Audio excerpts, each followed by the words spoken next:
Hola estudiantes, soy Misumico y hablaremos sobre la estructura del texto en la idea principal y secundaria en el curso de razonamiento verbal para el sexto grado de primaria. Iniciaremos determinando qué es un texto. De por sí la palabra texto proviene del latín textus, el cual significa tejido, que si nosotros hacemos una comparación, podremos decir que un texto está constituido por un tejido de ideas, el cual quieren manifestar un tema en específico. Podemos decir también que es una estructura constituida por una serie de ideas que desarrollan un determinado tema.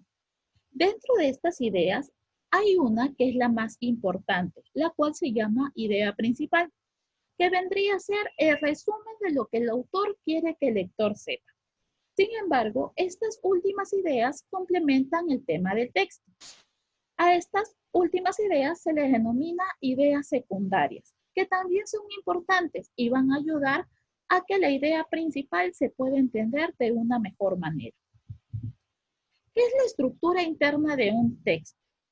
Podemos decir que es la organización de ideas del texto que el autor desarrolla orientándolas hacia sus propósitos y de acuerdo con el tema que aborda, de acuerdo con el tema que quiere desarrollar. La estructura es la siguiente. Tenemos el tema, el título, la idea principal y la idea secundaria, que pasaremos a mencionar a continuación. Iniciaremos con el tema.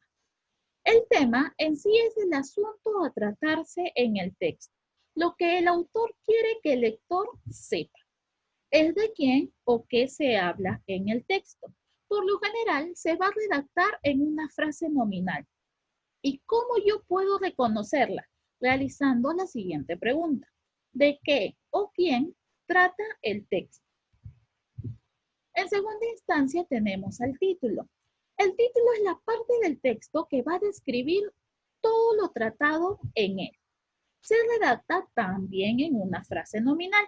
¿Y de qué manera yo lo puedo reconocer? Realizando la siguiente pregunta. ¿Qué idea precisa lo leído? Ahora hablaremos sobre uno de los elementos más importantes, que es la idea principal. Podemos decir que es aquella idea que expresa la información más importante del texto, la más relevante, ya que sin ella el texto no tendría mayor fundamento. En sí es la que engloba de qué trata o qué es lo que el autor quiere comunicar. Se redacta en una oración. Y ahora, ¿cómo yo voy a poder reconocerla? Realizando la siguiente pregunta. ¿De qué o quién trata principalmente el texto? Y por último tenemos a la idea secundaria o las ideas secundarias, en la cual podemos decir que son informaciones que complementan la idea central, ya que se encargan de ampliar, de detallar, de explicar o también de desarrollar dicha idea. ¿Y cómo la voy a reconocer? Realizando la siguiente pregunta. ¿Qué más se dice del tema? Ahora, para que yo pueda desarrollar lo que es la estructura del texto, tengo que tener en cuenta esta metodología.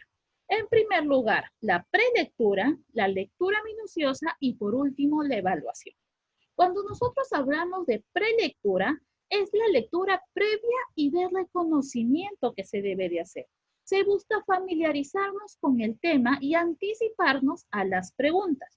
Luego que hemos realizado la prelectura, seguiremos con la lectura minuciosa, que es una lectura detallada y en la cual nos va a permitir asimilar la información en todos sus alcances. Y por último tenemos a la evaluación, que va a determinar la intención de las preguntas para responder con certeza sobre lo que hemos leído anteriormente.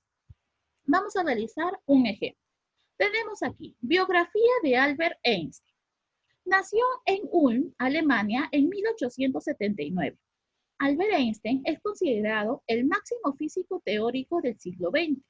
A los 17 años ingresó al Instituto Federal de Tecnología en Suiza. Al término de sus estudios, se nacionalizó suizo y trabajó en la oficina de patentes en Berna. Este empleo lo convirtió en un buen examinador de patentes y le proporcionó la suficiente holgura económica para emprender sus investigaciones en privado.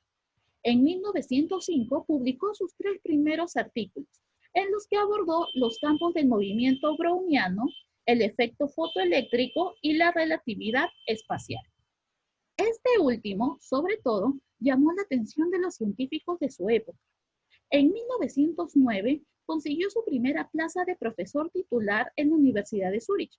Al año siguiente, obtuvo una cátedra en Praga y 2 años más tarde regresó a Zúrich.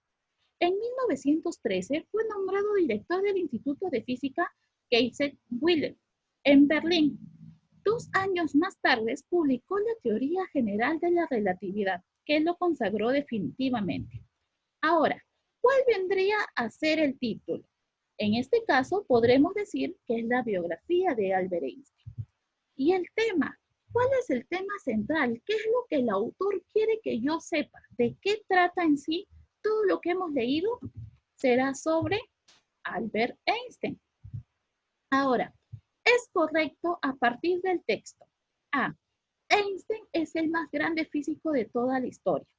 B. En 1909, Einstein comenzó a estudiar en Praga. C. Einstein en 1909 ya era profesor universitario. Y D. Einstein nació en Ulm, Suiza. Según lo leído, puedo determinar que la alternativa B es la correcta. Einstein comenzó a estudiar en Praga en 1909. Es incorrecto respecto a Einstein según el texto. 1. Al finalizar sus estudios, se nacionalizó suizo. 2. Siempre realizó sus investigaciones públicamente. 3. Llegó a ser director del Instituto de Química Kaiser. ¿Cuál será la alternativa que se encuentre incorrecta? Puedo decir que es la alternativa 2. Bueno, estudiantes, eso ha sido todo por la clase de hoy. Espero que la hayan comprendido para que sí puedan realizar sus próximas actividades.